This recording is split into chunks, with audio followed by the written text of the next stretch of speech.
Psaume 66. Acclamez Dieu, gens du monde entier. Célébrez par vos chants son nom glorieux. Honorez-le par vos louanges. Dites à Dieu, combien ce que tu fais est impressionnant. Face à ton immense puissance, tes ennemis abandonnent leur fierté, toute fierté. Que les gens du monde entier s'inclinent jusqu'à terre devant toi, qu'ils te célèbrent par leurs chants. Oui, qu'ils te célèbrent, Seigneur. Venez voir ce que Dieu a fait. Pour les êtres humains, son exploit est impressionnant. Il a mis la mer à sec, on passe le fleuve à pied. En lui, nous mettons notre joie. Il règne avec puissance pour toujours. Des yeux, il surveille les autres pays. Que les rebelles ne fassent pas les fiers. Peuple, bénissez notre Dieu. Louez-le à pleine voix. C'est lui qui nous fait vivre. Il nous a préservés des faux pas. C'est toi, Dieu, qui nous a éprouvés. Tu nous as passés au creuset comme l'argent. Tu nous as mis en difficulté. Tu nous as accablés de détresse. Tu as laissé n'importe qui chevaucher à notre tête. Nous avons dû traverser le feu et l'eau. Mais tu nous as tirés de là et nous sommes soulagés.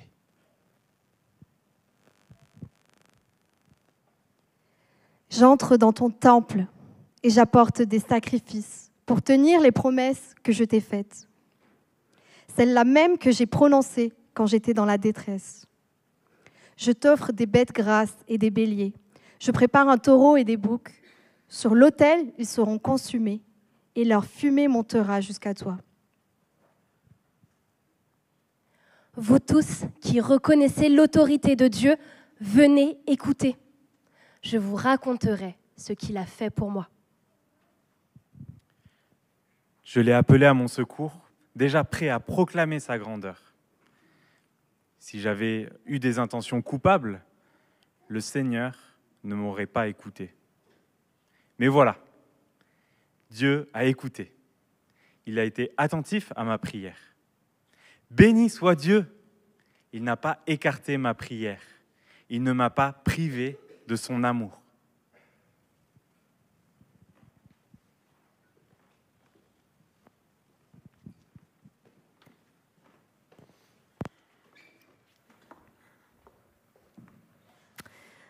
Oui, Seigneur, merci pour ce psaume, merci parce que nous pouvons nous aussi dire que tu ne nous as pas privés de ton amour, que tu verses des torrents d'amour et de grâce sur nos vies.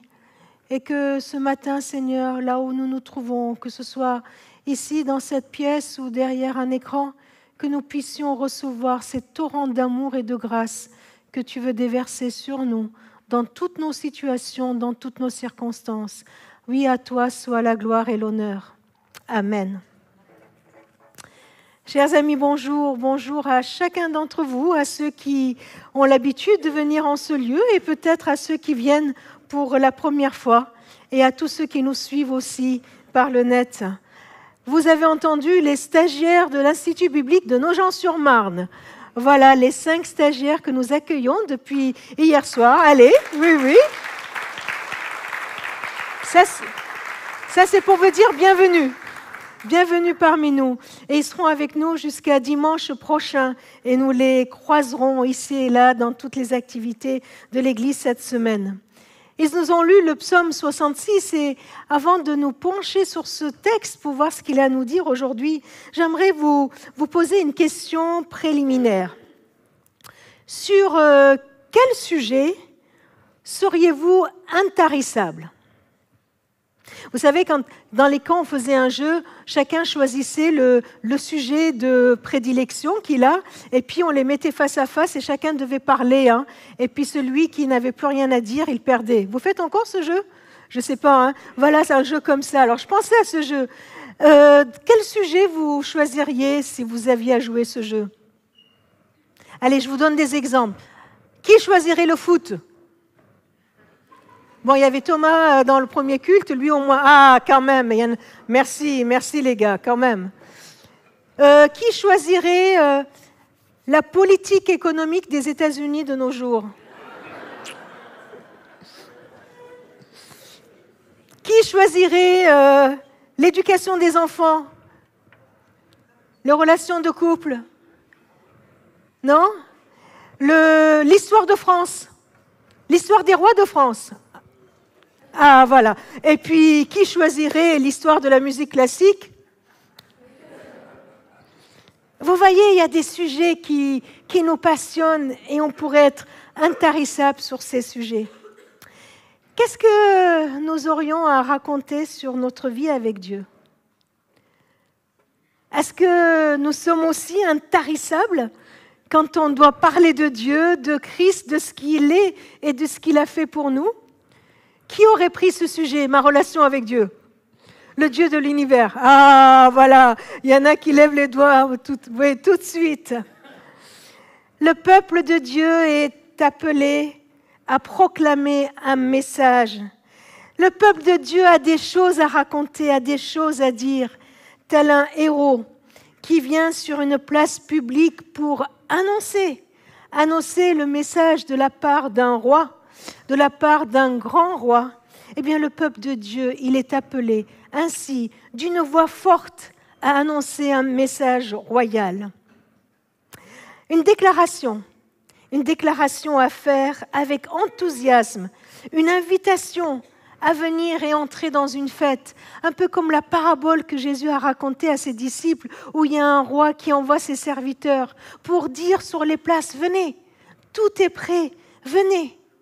C'est un message d'invitation à venir, à rejoindre cette grande fête que le roi prépare pour nous. Alors, à qui devons-nous lancer cette invitation? Qui est concerné par cette annonce? Vous voyez, à qui nous devons faire cette annonce? Eh bien, le psaume que nous avons lu, dans le psaume que nous avons lu, il est dit au monde entier, plus précisément aux gens du monde entier. Aux gens du monde entier, c'est-à-dire aux individus de toutes les nations, de tout horizon, de toute culture, de tout arrière-plan social, ethnique, religieux, aux gens du monde entier. Tout le monde est concerné par cette annonce.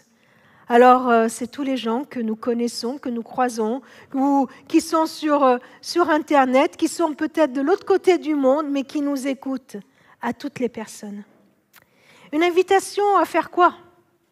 Une invitation à célébrer par nos chants le nom glorieux de Dieu, à honorer Dieu par nos louanges. Une célébration à venir et à dire qui est Dieu, à dire ces faits impressionnants. Combien ce que tu fais est impressionnant. Voilà ce que nous dit le psaume 66. C'est de venir là et de dire, voilà, vous savez quoi? Je vais vous raconter qui est Dieu. Et je vais vous raconter ce qu'il a fait. Alors peut-être que vous allez me dire que je suis tombée sur la tête et qu'on ne va pas aller là comme ça sur la place de la mairie à Valence et puis avec des haut-parleurs à dire « Oyez, oyez, venez, je vais vous raconter qui est Dieu et ce qu'il a fait pour moi ». Peut-être qu'on ne le fera pas comme ça. Quoique, peut-être qu'on le fera d'une autre manière. Évidemment qu'on le fera chaque jour par nos vies, par ce qui sort de notre bouche, par ce que nos mains feront, par ce que nos yeux diront, par ce que notre cœur dira. Et c'est vraiment l'invitation que Jésus a lancée à ses disciples dans cette prière qu'il a apprise à ses disciples. Notre Père qui es aux cieux, que ton nom soit sanctifié, c'est-à-dire que tous reconnaissent qui tu es, que ton règne vienne, que ta volonté soit faite sur la terre comme au ciel. Une invitation que fait Jésus à ses disciples en leur disant « Demandez cela, désirez-le de tout votre cœur, que le nom de Jésus soit reconnu, que le nom de notre Père soit reconnu et que sa volonté soit faite. Venez, adorons Dieu ensemble, honorons Dieu ensemble. » Alors, oui, c'est la volonté de Dieu pour tous les humains, que nous puissions venir le proclamer, venir l'adorer, venir et, comme l'a dit le psaume, nous incliner devant lui. Pourquoi? Est-ce que ce serait parce qu'il a un ego surdimensionné et qu'il ait besoin qu'il soit adoré, adulé, qu'on se jette à ses pieds comme on se jetterait aux pieds d'une star de je ne sais quoi? Non. C'est pas pour cela que Dieu nous invite à l'adorer. Mais tout le texte de la Bible nous montre que plus on apprend à connaître Dieu, plus on apprend à le connaître tel qu'il est vraiment, à vivre avec lui, alors on tombe fou amoureux de lui. C'est vrai, hein? On devient fou amoureux de lui. Parce qu'on se rend compte, on réalise que la plus belle chose que nous puissions vivre, la plus belle chose à laquelle on puisse arriver, c'est d'être en communion avec lui. C'est de vivre avec lui et lui avec moi. C'est d'être ensemble, c'est d'être unis. C'était la conclusion de notre série sur la liberté la semaine dernière et Jérémie qui nous rappelle que l'épanouissement personnel, c'est d'être en communion avec Dieu. Le but de notre projet de vie, là où on dira « ça y est, j'ai réussi ma vie », ce n'est pas d'avoir plein de sous à la banque et d'avoir une profession de ouf et que les gens nous admirent pour ce qu'on a ou pour ce qu'on fait. Non, on le sait. C'est d'être en communion avec Dieu. C'est d'être lui avec moi et moi avec lui, de vivre chacune de nos journées, chacune étape de notre vie avec lui et lui en moi. C'est ça l'épanouissement de notre vie et Dieu le sait. Et plus je serai avec lui, plus je verrai sa grandeur, plus je verrai son amour extraordinaire, plus je serai envoyée par ce torrent d'amour et de grâce. Et plus je me rendrai compte combien il est grand, combien il est fort, combien il est puissant. Et je ne pourrai qu'à être à genoux devant lui en lui disant « Waouh, tu es juste au top, Seigneur. Seigneur, tu mérites tout l'honneur et l'adoration de mon cœur. » Alors, comment acclamer? Ce psaume nous montre qu'il y a 2 points dans notre acclamation, dans l'honneur qu'on rend à Dieu. 2 points importants. Le premier, c'est de dire à Dieu et de proclamer au monde entier qui est Dieu. Le louer pour qui il est et parler de Dieu. Raconter qui il est. Parler et raconter à tous ceux qui nous entourent, voilà qui est Dieu. Qui va pouvoir le faire? Vous savez, on était dans une réunion de famille et puis il y a un membre de notre famille qui s'est amusé à aller mettre le nom de chacun d'entre nous sur ChatGPT. Vous l'avez déjà fait ça, j'imagine? Non? Alors, donc la personne a mis Gemma Taboyan. Alors, qui est Gemma Taboyan à ChatGPT? Alors, il y a eu une longue liste, hein. Franchement, il y a beaucoup de choses qu'il a trouvées sur moi. Donc, ChatGPT, la réponse a été Gemma Taboyan et... À votre avis, ils ont dit quoi? J'allais dire une jeune dame magnifique, merveilleuse. Non, pas du tout. Hein, c'est pas du tout ce qu'ils ont mis. Ça a mis, voilà, elle est née au Liban en telle année, et puis elle est venue en France, et puis actuellement, elle est pasteur à l'église M, et puis voilà, elle a fait ça dans sa vie. Elle est mariée, elle a 3 enfants. Et puis, les choses factuelles.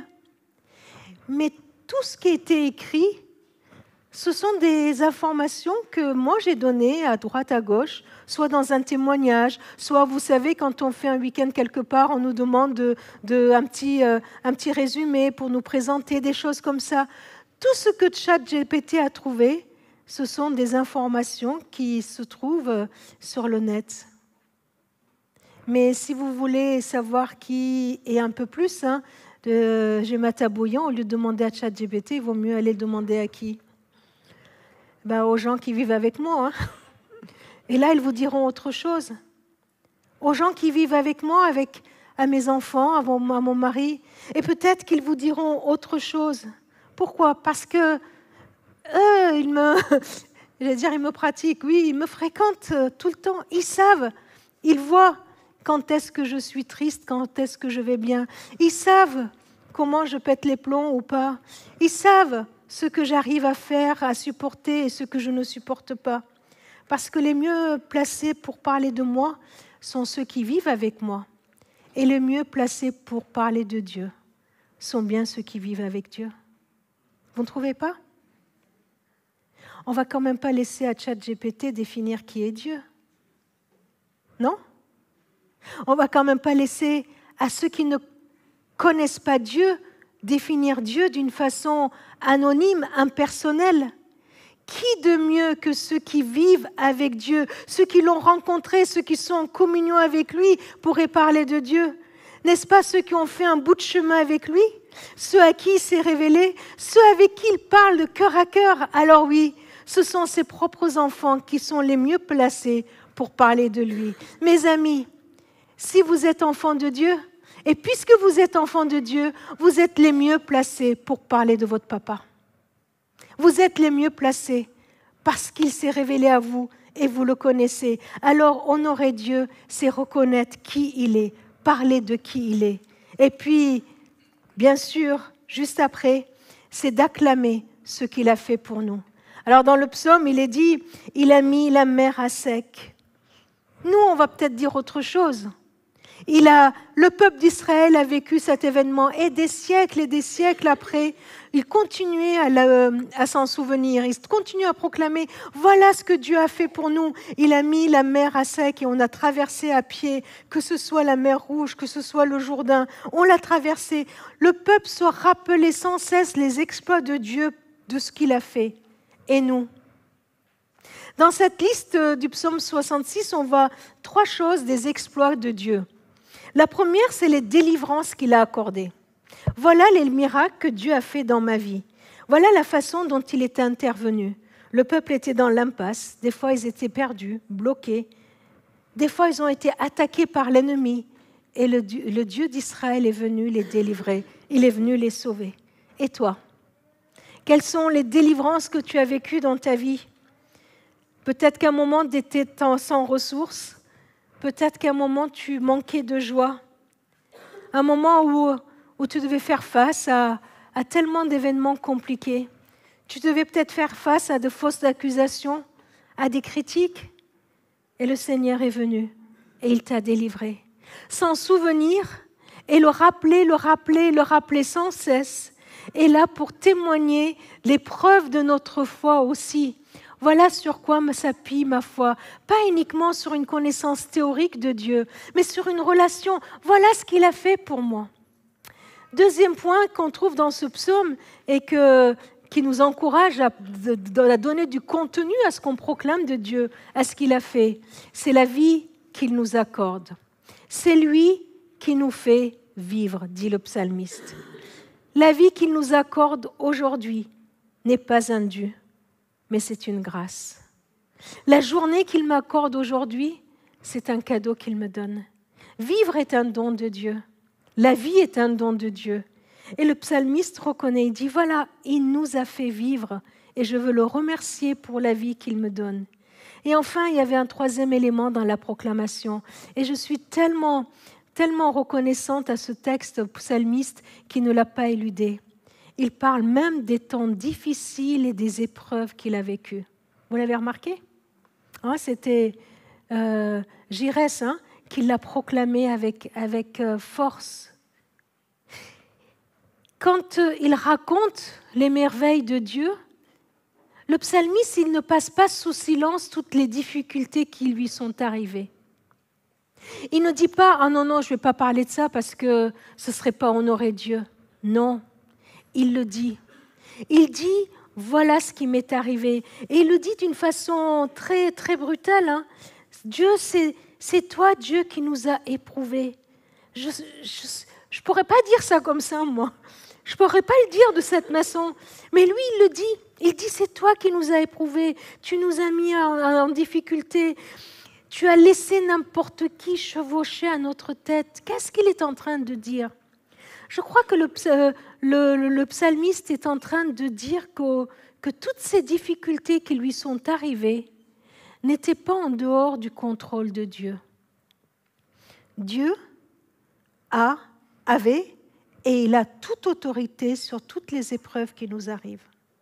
Il n'en est pas l'auteur, mais il n'est pas absent.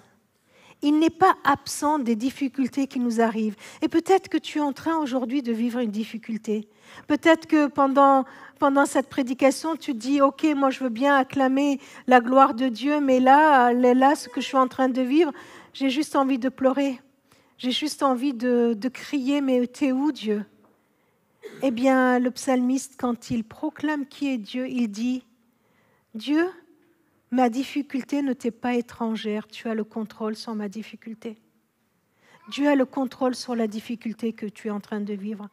Dieu a toute autorité sur ce que tu es en train de vivre. Et il rajoute autre chose. Il rajoute que dans cette difficulté, dans ces temps d'épreuve, il était comme passé au creuset comme l'argent. Voyez cette image de l'or et l'argent qui sont purifiés, qui passent au creuset. Il est en train de dire que cette difficulté dans laquelle je suis passé a été pour mon bénéfice. Dieu en a fait quelque chose. J'ai été purifié de l'intérieur. Dieu en a fait quelque chose. Et enfin, la troisième chose qu'il souligne, c'est « Mais tu nous as tirés de là et nous sommes soulagés. » J'ai crié à toi et tu es venu à mon secours. Tu m'as écouté. Il en parle pour souligner que Dieu, il a tiré de toutes ces difficultés. Il a tiré alors qu'il devait traverser le feu et l'eau, des difficultés qui le dépassent, où il ne peut rien y faire. Dieu était là. C'était sous son contrôle et Dieu l'a secouru. Il l'a tiré de là et il l'a soulagé. Et à la fin du psaume, il peut dire « Tu m'as écouté, tu ne m'as pas privé de ton amour. » Le verset du jour, c'est 1 Corinthiens 10, 13 qui nous dit que dans toutes les difficultés qui nous sont arrivées, qui sont humaines, qui sont dans la condition humaine, eh bien Dieu ne permet pas qu'on soit éprouvé au-delà de nos forces, mais que dans l'épreuve, il nous donne la force de supporter et il nous donne même le moyen de nous en sortir. Alors le psalmiste, en conclusion, il dit, j'ai deux choses à faire. D'un côté, aller dans le temple, m'approcher de Dieu pour lui apporter toute ma reconnaissance, pour lui apporter les sacrifices que je lui ai promis, pour lui apporter la louange que je lui ai promis. D'un côté, un mouvement vers Dieu pour lui dire « Merci Seigneur, je reconnais que tu es le Dieu de délivrance, je reconnais que tu es le Dieu Tout-Puissant, je reconnais qui tu es.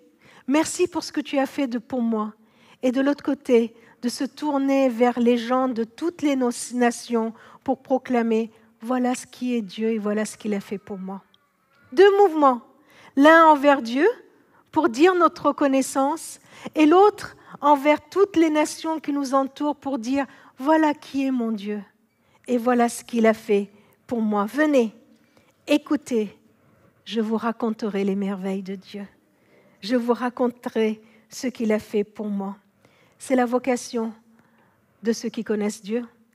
C'est la vocation des disciples de Jésus-Christ qui nous envoient non pas pour défendre Dieu, pour être ses avocats, mais pour être tout simplement ses témoins. C'est la vocation et la mission de l'Église. La mission de l'Église n'est pas de chercher des adhérents, ni de lancer des campagnes électorales pour convaincre certains, même s'il faut user de la peur et de la violence pour cela. Il y en a qui l'ont fait. Non, l'Église n'est pas l'agent commercial de Dieu, mais l'Église est juste l'ensemble des témoins qui adorent Dieu et qui racontent ses exploits impressionnants. Voilà qui est Dieu et voilà ce qu'il a fait pour moi. Qu'est-ce que vous répondriez à ces deux questions? Deux questions toutes simples. Qui est Dieu pour toi? Qu'a-t-il fait dans ta vie? On va voir ces deux questions. Qui est Dieu pour toi? Qu'a-t-il fait dans ta vie? Est-ce que tu serais aussi bavard que de commenter un match de foot? Ou je ne sais quoi? Est-ce que tu as une réponse à ces deux questions? Qui est Dieu pour toi? Qu'est-ce qu'il a fait pour toi? Alors, je vais vous demander de le faire concrètement, que ce ne soit pas juste une parole lancée. Prenez un papier si vous en avez, prenez votre téléphone, prenez tout ce que vous voulez et essayez de répondre à ces deux questions. Juste en quelques mots, qui est Dieu pour toi? Qu'est-ce qu'il a fait pour toi? Allez, je vais vous demander d'être participatif à ce culte. Ça y est? Allez, je vous laisse une petite minute pour écrire. Alors, tous ceux qui nous regardent sur notre chaîne YouTube, vous pouvez aussi, ce petit temps de silence qu'il va y avoir, c'est pour que vous puissiez vous aussi répondre à ces deux questions. Qui est Dieu pour toi? Qu'est-ce qu'il a fait dans ta vie?